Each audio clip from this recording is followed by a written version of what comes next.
Hey guys, it's O'Neil here with the Keeper's Corner, and we're well into a fresh reset here, so we're going to go ahead and check out some tower attacks. As we mentioned briefly in our last video, tower attacks are a great source of prestige if you are having trouble winning or finding hero battles, and you're looking to get your prestige counts up this week to apply to one of those top 1% guilds, or if you're already in one of those guilds and you're trying to make sure you keep up with your guildmates.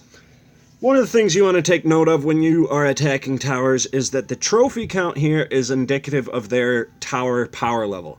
So if you're looking at a tower of 90, 80, 70 trophies, you can assume that it's going to be filled all 5 floors with at least level 40 to 45 monsters. Unfortunately, power doesn't always tell you what's in those floors. There's a couple towers I run into regularly that are 90 trophies, and they don't have a single bombard or suit of arms or anything like that to worry about. And then you'll also see towers like this on occasion, where we have a level 46 here with a trophy count of only 40, which means he's probably got at least one of those floors empty, if not more than one. And if you do a lot of tower attacks, you'll get to know your opponents. I actually do know for a fact that SA here often has one monster per floor, so I tend to avoid him. But when we look at Crawling Death here, we see this is an 84 trophy tower, so we're definitely going to go ahead and attack this one. And a good thing to do as well, if you're struggling in towers or if you're just starting out, keeping a notepad nearby and jotting down the names of the more difficult towers that you have trouble beating will definitely help you out in avoiding those people further on, and even going so far as to write down their tower layouts will help you to strategize against them and to get help from others in strategizing against them and coming back and beating those guys, because of course we don't want to avoid too many opponents and waste those gems on refreshing opponents. We want to save as many of those as possible for refreshing our tower attacks. And as we covered briefly in the last video, if you aren't using gems or using ads for 90 gems a day, I definitely would advise using your ads to cut down the timers on these 3-hour tower attack cooldowns. But as you can see here, we've got our same old build of the Katana and the Strength of Legend on the Knight, the Rod of Ruin and the Vicious Vestments on the Archmage. The Rod of Ruin is absolutely essential for doing towers well at the 40 plus level range, so definitely if you're not there yet, start saving up for that Rod of Ruin. It's a pretty hefty investment at about 350,000 gold and I want to say 7 Void Cores. But it is absolutely worth it. It'll make your Archmage your go-to character for catacombs, tower attacks, any PvE that you want to do quickly. And with the Cleric here, we're going to go with the Ambusher's Hacker, the Epic Chainmail, the Dragon Scale Armor. We have put Righteous Call back onto the Cleric for that soul energy boost that we were talking about. And the Druid here is using the Wormhide and the Dark Scepter. The Dark Scepter is for the bonus 10% soul energy. That way, when we fill up our soul energy bar, we're going to be able to use Inspiration, Meteor Swarm, and Rapid Regeneration with 1 bar of energy. Now, of course, these higher epic armors and such aren't absolutely necessary for doing well at towers, but once you get them, you don't have to avoid towers with 3 or 4 or 5 bombards on a floor. So, although I would definitely advise going for the epic plate mail as soon as possible, because it is a vital component for hero battles and other things, the epic chainmail and the epic leather aren't quite as necessary. And you'll see here a lot of times when I come into these towers, I tend to focus my heals on the Archmage right away because he is the one hero in this party that doesn't have an epic armor on him. Once you get that epic cloth on the Archmage, he is a lot better at surviving in these harsh conditions with 3 or 4 bombards and a doom and things like that. And when we're attacking bombard floors like this, we really want to be careful about our targeting. See right here, we want our Beam of Death to go on the bottom so it hits these 2 bottom ones. Poison Cloud will come up and should finish off both of those bombards. But in the event that it doesn't, like so, we want to make sure we have our targeting ready to put Crushing Fist onto those. And right there is a perfect example of why the epic armors are very nice, because that cannonball would have usually killed a non-epic armored druid. And the druid dying isn't so bad. It's really the cleric we want to worry about, of course, because if our cleric goes, we can't revive anyone else. And when we get into successive floors like this, and we have our soul bar filled, Depending on how much cooldown is left on your inspiration, a lot of times you're going to want to wait so you can throw up inspiration before Meteor Swarm and boost the damage on that a little bit, and then that way you'll have another inspiration up by the time your second Meteor Swarm comes. So your Archmage is hitting with a bonus 180, 150 attack power. Now you do have to watch out for the Frostspike equipped Amazons early on. Until you get some better equipment and higher stars on your knight, they can be very brutal in terms of DPS output. Another thing to definitely watch out for in the earlier levels is Repentance and the Archmage, or Repentance and big groups of poison damage can kill the knight very quickly.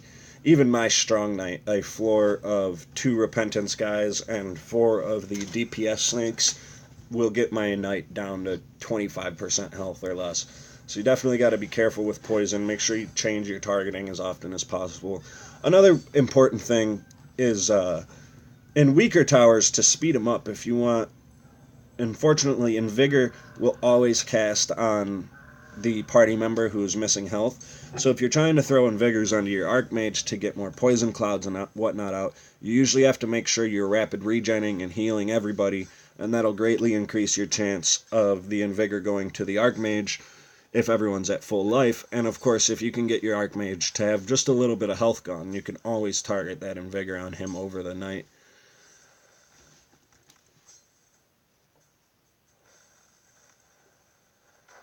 But as you can see, the Rod of Ruin is the key component of this tower build here, as the Archmage is our main source of damage output. Unfortunately, that does create some conditions where if the Cleric and the Archmage die, you'll stall out on a lot of towers because the Druid and the Knight aren't capable of putting out the damage. So you do want to be really careful to try and keep those heroes alive. And again, you want to look for as many of these high reward, easier towers as possible. And another thing to definitely watch out for when using this party is Epic Wanded Warlocks will destroy Clerics. Even with the Epic Chainmail, unfortunately, the Epic Chainmail has no shadow protection. And the damage over time from the Warlock can get really serious really quick. And when you're putting out a lot of damage and she's putting out damage over time, she basically gets enough soul energy that she's just casting Shadow Sensor over and over and over. So definitely watch out for towers that have an Epic Wanded Warlock defending them. A good thing to do in those is typically just avoid them, but instead of focusing your Archmage, or your heals on your Archmage right off the bat, you want to focus your early heals onto your Cleric so that she stays higher HP than everyone else. So if people start to die off, she's there to revive them.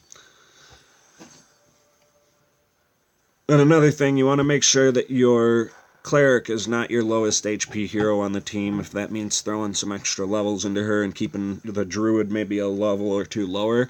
That's going to avoid those sneak attack mobs from attacking her when everyone's at full HP.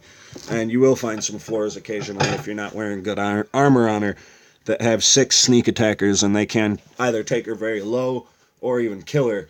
But a good strategy that some defenders use is to use a floor of all sneak attackers, and then on the next floor they put their bombards. So once they've already weakened the Cleric, she gets hammered by those couple of bombards and killed. But as you can see, seeking out these higher trophies is going to help us build up our count here a little bit faster. We're lucky that we got another big one here at 94 trophies. And really, you're going to get about 8 extra tower attacks a day for free. The refreshes are 160 gems. As we covered briefly in the video for the Rise of the Machines, refreshing tower attacks is probably the most efficient use of gems at the moment. When you take it at a scale of about level 45 and 800 food, it costs around 100 gems, 90 to 100 gems to restore 115 or 815 some food. And to restore 8 tower attacks is 160 gems. Well, to do a level 6 campaign, or chapter 6 campaign rather, that's going to net you 600 base gold from rewards and 2 loot drops from a boss, is going to take you about 200 food. So you can do 4 of those for every 100 gems. For every 160 gems, however, you can do 8 tower attacks that are going to net you anywhere between 1,500 to 2,000 gold, and up to 3 random loot drops instead of 2. So it's always going to be more efficient if you can win these towers to spend your tower or your gems on refreshing your tower attacks. Now, if you're trying to push for 10,000 in catacombs or something like that, and you started a little late in the week, that might be a time where you want to consider using some gems on food. But as far as catacombs go, just make sure you're using as much of your food as possible. Don't try not to go through a whole day or 2 days where your food's sitting maxed and you're not using it. You want to always be gaining food. And if you're sitting playing your game constantly, you want to sit and farm those chickens. Ever since the 1.6 update, you can get chickens that give you an amount of food equal to your keeper level. So if you're keeper level 45, you'll get 45 food for each one of those plump chickens that you click on. And those build up really quickly over time. Those can take you from having no food to being able to do an extra catacombs level in just a couple minutes. So it's definitely worth farming the chickens if you're not heavy on gems for food refreshes. And otherwise, if you are trying to build up your gems, as I've said in other videos and in guides and whatnot, you get 90 a day for free from watching ads. So make sure you're using those. Even if you're buying gems here and there, there are a lot of people that tend to ignore some of their ad watching for gems. It really, really is important to do all 90 every day, because then you're getting 2,700 a month for free. And if you throw in the daily gem pack for $5, which I absolutely would do if you're watching gems for watching ads for daily gems, because that way you're going to add another 1,500 on top of that free 2,700, and that's basically going to give you a Master Craftsman pack every month, plus a fair amount of gems for refreshes and things like that afterwards. Another really effective use of gems, if you do have a ton of gems on your hands, is to build up a pretty significant gold stock. I'd say 200 to 300, maybe even 400,000 gold. And then you can use the gems to refresh the hero shops. And when you buy gold, or buy tokens from the hero shop using gold, they typically go up at about a 40% rate per token. So if you spend 1,000 gold on a soul stone, it's the next one's 1,400, and then 2,700, and so on and so forth. So they grow pretty quickly. And every time you refresh the shop, of course, all of those costs reset as the heroes change. I typically would advise buying about 5 common stones, 4 uncommon, 3 rare, so on, all the way down to the point that you're getting 2 super rare and 1 epic. Early on, I would probably avoid the super rare and epics unless yours are below 4 star. It is a decent way to get them up to 4 stars, but I would try and use heroic missions and the tower for that. But for the common, uncommon, and rare heroes, and in this instance we're talking the Cleric, the Knight, the Paladin, the Warlock, the Barbarian, the Druid, and the Amazon are the heroes that you're probably going to want to focus on through this method. You can really stack up a lot of soul stones for those rarity heroes really quickly. For example, my Druid, Amazon, and Barbarian all got their 5 stars in about 4 or 5 days of refreshing the shop. And my Cleric, I want to say, just got her 6 stars a couple days ago and is already up to 45 of 125 or something like that.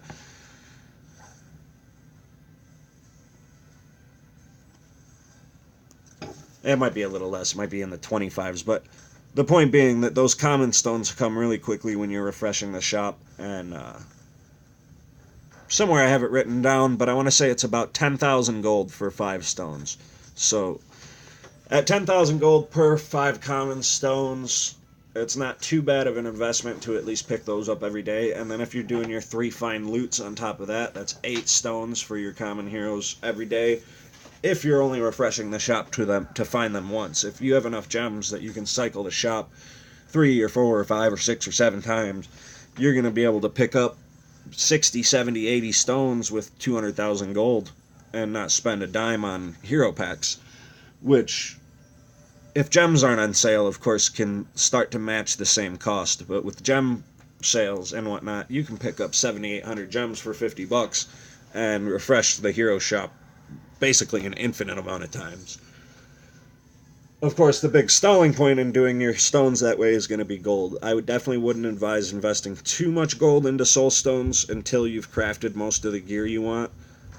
We've talked about that before. You don't want to gimp yourself by running out of gold and running out of ability to craft epics Fortunately, we've been getting a lot of void stones through daily campaigns and things like that.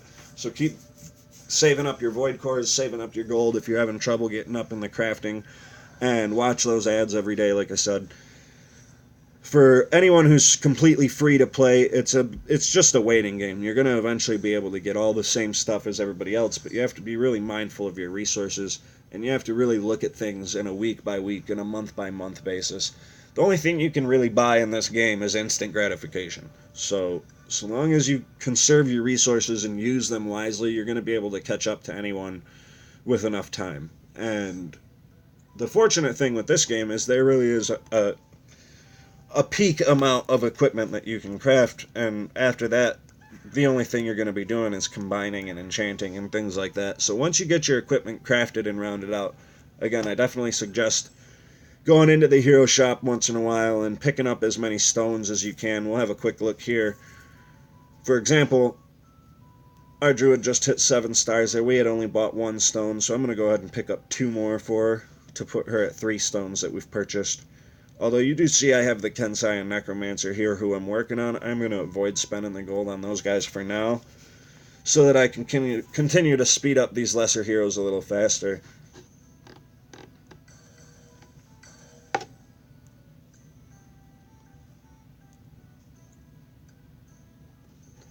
And as you can see, those costs definitely rise really fast if you buy too many at a time. So typically you want to go with 5 common, 4 uncommon, 2 or 3 rare. And if you're looking to level them up faster, there are always these paid hero packs, but be warned, the costs on those do get pretty steep pretty quickly. It's about $260 to take a epic hero to 7 stars. So keep that in mind if you're looking to spend cash to up your heroes. Other than that, we'll be back to check out some Wizards Chosen and some Catacombs early in this week so that you guys can get working on those leaderboards. Hope you enjoyed the tower attacks. If you have any comments or questions, make sure you leave them below. Subscribe, like the video, all that jazz, and we'll catch you later.